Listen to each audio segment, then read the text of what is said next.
Hello students, welcome back to our channel NEET Foundation 9th and 10th. My name is Sachina and I've done my masters in physics and इस channel पे मैं आपको physics and chemistry दोनों का syllabus जो वो मैं आपको कंप्लीट करा रही हूँ। अब देखो जितने भी न्यू स्टूडेंट्स आए हैं जो कि हमारी वीडियो को पहली बार देख रहे हैं, you can do one thing, और वो क्या है, देखो आप वीडियो के नीचे देखेंगे तो आपको इस तरीके से सब्सक्राइब का ऑप्शन आपको दिखाई दे रहा होगा। आप हमारे चैनल को सब्सक्राइब कर सकते हैं, ठीक है। एंड साइड में अगर देखेंगे तो बेल आइकन दिखाई देगा, बेल आइकन पे क्लिक करके आप ऑल को सिलेक्ट कर सकते हैं। इससे होगा क्या, हमारे जितने भी वीडियोस हैं वो सारी की सारी आपको ऑन टाइम जो है वो मिलती रहेगी एंड कोई भी वीडियो जो है आपकी मिस आउट नहीं होगी। एंड अनदर थिंग जो है वो क्या है, आप हमारे टेलीग्राम ग्रुप को भी ज्वाइन कर सकते हैं। नाम क्या है, NEET foundation class 9th and 10th, ठीक है। ये हमारा टेलीग्राम ग्रुप का नाम है। इस तरीके से आपको लोगो दिखाई दे जाएगा, तो आप हमारे ग्रुप को ज्वाइन कर सकते हैं। ग्रुप में आपको क्या क्या मिलेगा, डेली आपको प्रैक्टिस पेपर्स मिलेंगे, MCQ क्वेश्चंस मिलेंगे, प्लस साथ में आपको handwritten and type notes, दोनों नोट्स आपको मिल जाएंगे और आपकी एग्जाम प्रिपरेशन जो है वो अच्छी हो पाएगी। सो मेक श्योर कीजिए कि आप हमारे ग्रुप को ज़रूर से ज्वाइन करो ताकि आपको ही फायदा होगा, है ना।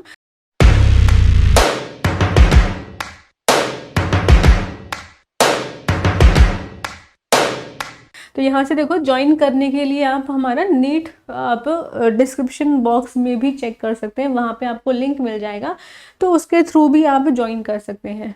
ओके तो अभी आज देखो हम आज की क्लास जो वो स्टार्ट करते हैं, देखते हैं आज की क्लास में हमें क्या करना है। तो आज हम क्या कर रहे हैं, देखो क्लास 10th का हम एक चैप्टर कर रहे हैं, कार्बन एंड इट्स कंपाउंड्स, ठीक है। इसका हम ये केमिस्ट्री का चैप्टर है, आपका 10th का 4th चैप्टर है, इसको हम कंप्लीट कर रहे हैं और ये हम सेकेंड टर्म के हिसाब से आपका कंप्लीट कर रहे हैं जो आपका एग्जाम में आएगा। अब ये देखो, हाँ आज हमें क्या करना है, आज का हमारा टॉपिक क्या है, बहुत इंपॉर्टेंट टॉपिक है, होमोलोगस सीरीज। होमोलोगस सीरीज के बारे में हम पढ़ना स्टार्ट करेंगे। होमोलोगस सीरीज होता क्या है उसके बारे में सारी चीज़ें हम पढ़ेंगे, ठीक है। तो आज का हमारा टॉपिक स्टार्ट होता है होमोलोगस सीरीज। ओके तो देखो आपको दिख रहा होगा अच्छे से, होमोलोगस सीरीज यहाँ से हमें स्टार्ट करना है। ओके तो हमारा टॉपिक है होमोलोगस सीरीज। अब देखो अभी तक हमने ये देखा कि हमारे जो कार्बन एटम्स हैं वो चेन की फॉर्म में एक दूसरे के साथ में अटैच कर सकते हैं, साथ में ब्रांचेस की फॉर्म में भी ज्वाइन कर सकते हैं, एंड उसके अलावा उसमें दूसरे हेट्रो एटम्स भी आ सकते हैं और वो टोटली उसका स्ट्रक्चर जो हमारे कार्बन हाइड्रोकार्बन की चेन का पूरा स्ट्रक्चर चेंज कर सकते हैं। तो यहाँ पे देखो दो चीज़ें हैं, एक तो हाइड्रोजन और कार्बन, ये दोनों अगर चेन बना रहे हैं तो एक सिंगल चेन भी बना सकते हैं, ब्रांच भी बना सकते हैं और रिंग भी बना सकते हैं। एंड दूसरी चीज़ क्या है कि यहाँ पे हमारा जो हाइड्रोजन, एक या दो हाइड्रोजन एटम्स हैं वो रिमूव होकर के कोई दूसरा फंक्शनल ग्रुप आ सकता है। अब ये दोनों चीज़ें कंबाइन करके सोचो, ठीक है, दोनों चीज़ें कंबाइन करके देखो। जैसे मान लो हमारी कोई हाइड्रोकार्बन है, हमारा हाइड्रोकार्बन चेन है, ठीक है, कंपाउंड है, हाइड्रोकार्बन कंपाउंड है, उसमें एक फंक्शनल ग्रुप भी आ गया तो स्ट्रक्चर चेंज हो गया टोटली। एंड दूसरी चीज़ एक और हो गई कि अब वो स्ट्रेट चेन की जगह अब वो क्या आ गया, रिंग की फॉर्म में आ गया या फिर ब्रांचेस की फॉर्म में आ गया। तो यहाँ से भी देखो टोटली स्ट्रक्चर चेंज हो गया। तो यहाँ से देखो जब ये दोनों काम एक साथ होते हैं तो हमारा क्या बनता है, होमोलोगस सीरीज बनती है, ठीक है। तो यहाँ पे देखो ये है देखो, these you have seen that carbon atoms जो है वो हमारे लिंक हो सकते हैं एक दूसरे के साथ में चेन्स की फॉर्म में और काफ़ी लंबी लेंथ उनके बन सकते हैं, ठीक है। These chains can be branched also, ये जो चेन्स है वो ब्रांच भी हो सकती है। एंड इसके साथ साथ अदर एटम्स भी आ सकते हैं हाइड्रोजन एटम को रिप्लेस करके, एंड वो कोई भी फंक्शनल ग्रुप आ सकता है वहाँ पे, ठीक है। अब देखो the presence of a functional group such as alcohol decides the properties of the carbon compound regardless of the length of the carbon chain.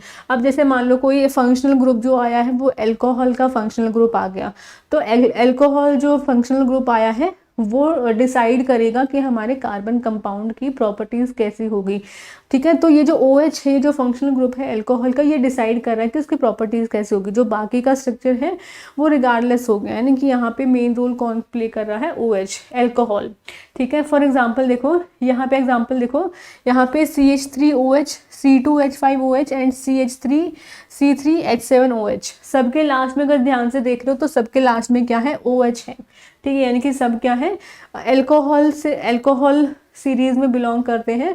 तो यहाँ पे ये सारी इन सब की प्रॉपर्टीज हम ये कह सकते हैं कि ऑलमोस्ट क्या रहेगी, सिमिलर रहेगी, ठीक है। Hence such A series of compounds in which the same functional group substitutes for hydrogen in a carbon chain is called homologous series. तो होमोलोगस सीरीज क्या हुआ, जैसे ये CH3OH, C2H5OH, सब में क्या है, अल्कोहल है ना, OH है लास्ट में, OH फंक्शनल ग्रुप है।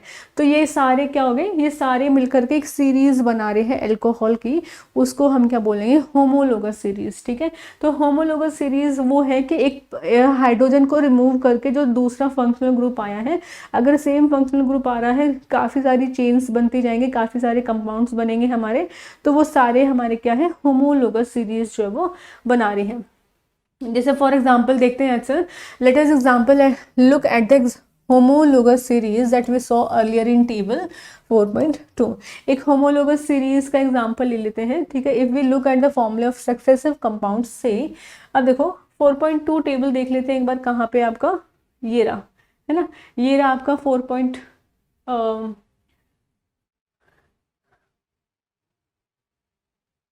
हाँ, एक बार ये देख लेते हैं टेबल, ये रहा आपका। जैसे यहाँ पे देखो इन सब में ये आपका टेबल है, ठीक है। 4.2 इसमें मीथेन, इथेन, प्रोपेन, ये सारी चीज़ें दी हुई हैं, इनके फॉर्मूले आपके गिवन है। जैसे C3H8 है, C2H5, C4H10, इस तरीके से पेंटेन, हेक्सेन, इन सबके गिवन है। अब यहाँ पे देखो आगे क्या बोला गया है, इसमें एग्जाम्पल ले, जैसे CH4 और C2H6, ये मीथेन है एंड ये क्या है, इथेन है ना। मीथेन और इथेन को आपस में अगर कंपेयर कर रहे हो तो कितना डिफरेंस है, CH4 और C2H5, एक कार्बन यहाँ पे ज़्यादा है एंड 2 हाइड्रोजन यहाँ पे इसके ज़्यादा है, तो CH2 का डिफरेंस आपको इसमें दिख रहा है ना। एंड यहीं पे अगर सेम इसमें देखोगे इथेन और ये क्या है, C3H8 यानी कि प्रोपेन, तो इथेन और प्रोपेन में डिफरेंस क्या है, देखो यहाँ पे C2, यहाँ पे C3, तो एक कार्बन का डिफरेंस यहाँ पे भी है एंड H6OH8, यहाँ पे भी 2 हाइड्रोजन का डिफरेंस है। तो यहाँ पे देखो जब हमने मीथेन और इथेन में डिफरेंस देखा तो जो डिफरेंस है वो CH2 का आ रहा है। जब हमने इथेन और मीथेन में देखा तो भी डिफरेंस क्या आ रहा है, CH2 का आ रहा है। तो आपको आइडिया मिल सकता है कि क्या पैटर्न चल रहा है ना, क्या पैटर्न चल रहा है। ऐसे ही प्रोपेन और ब्यूटेन में भी चेक कर पाओगे, आप पहले से बता सकते हो कि CH2 का डिफरेंस आएगा, है ना। ऐसे ही ब्यूटेन और पेंटेन में भी CH2 का डिफरेंस आ रहा है। तो यहाँ पे अगर हम एटम्स के बेसिस पे कहें कि एक कार्बन और 2 हाइड्रोजन, इतना डिफरेंस आता है, ये हो गया नंबर ऑफ एटम्स के बेसिस पे।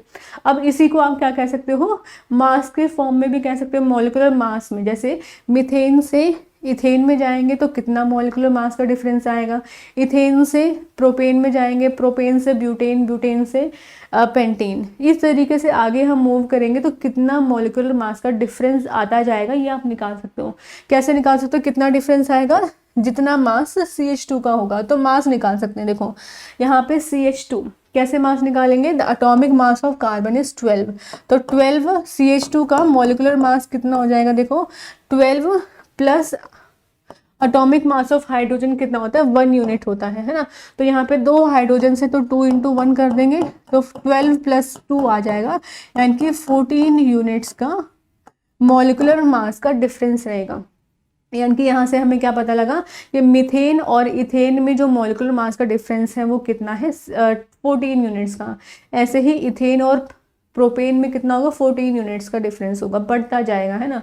ये हो गई चीज़ें, ठीक है। ये हो गया, हमने ये देखे हैं एल्केन्स के, एल्केन्स का हमें समझ में आ गया। इसी तरीके से हम क्या कह सकते हैं, एल्कीन्स का देख सकते हैं। अब एल्कीन्स में याद करो कि एल्कीन्स में डबल बॉन्ड आता था, है ना, डबल बॉन्ड आता था।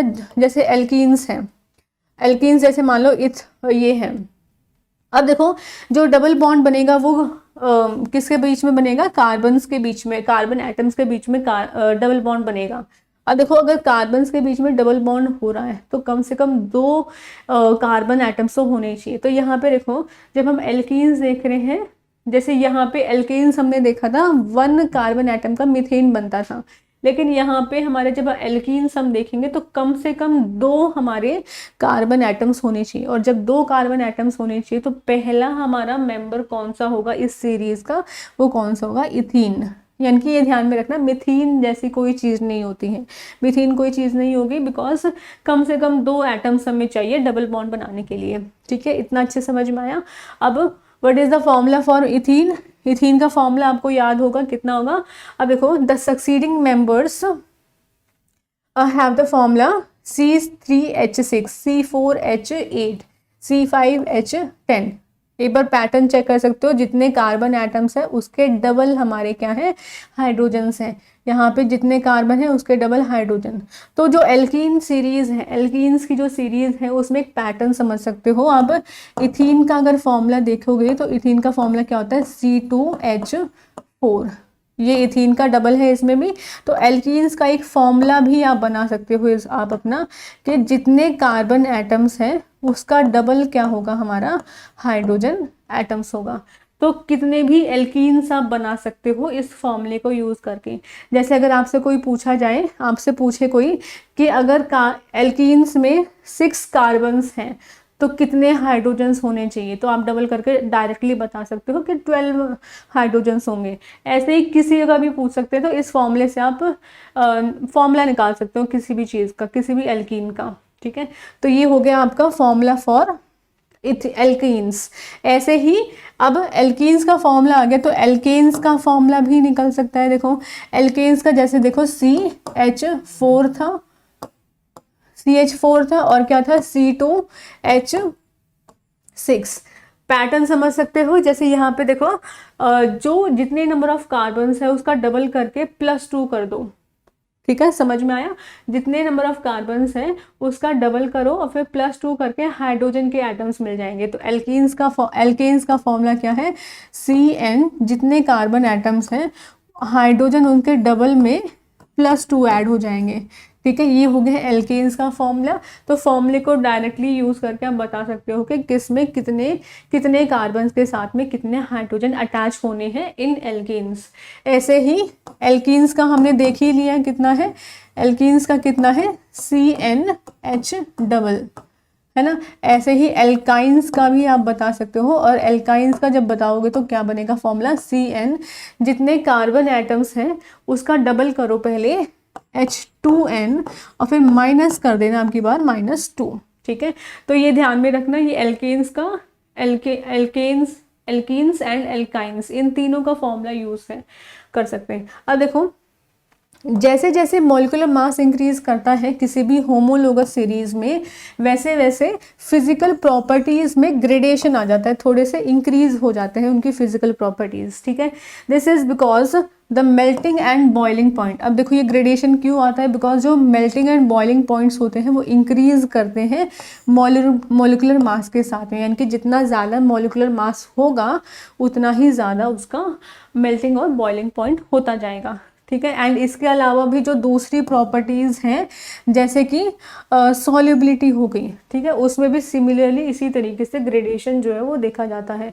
लेकिन तो यहाँ पे क्या है, फिजिकल प्रॉपर्टीज़ चेंज हो जाती है, लेकिन जो केमिकल प्रॉपर्टीज़ हैं, केमिकल प्रॉपर्टीज़ जो वो सिर्फ और सिर्फ फंक्शनल ग्रुप पे ही डिपेंड करता है। तो केमिकल प्रॉपर्टीज़ में डिफरेंस नहीं आता है किसी भी होमोलोगस सीरीज़ में, वो क्या रहेंगे, हमेशा सेम रहेंगे।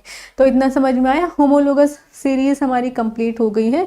अब देखो आज हम इतना ही करेंगे एंड ये चैप्टर जो है आपका सेकंड टर्म के हिसाब से ही आपका कंप्लीट हो गया है।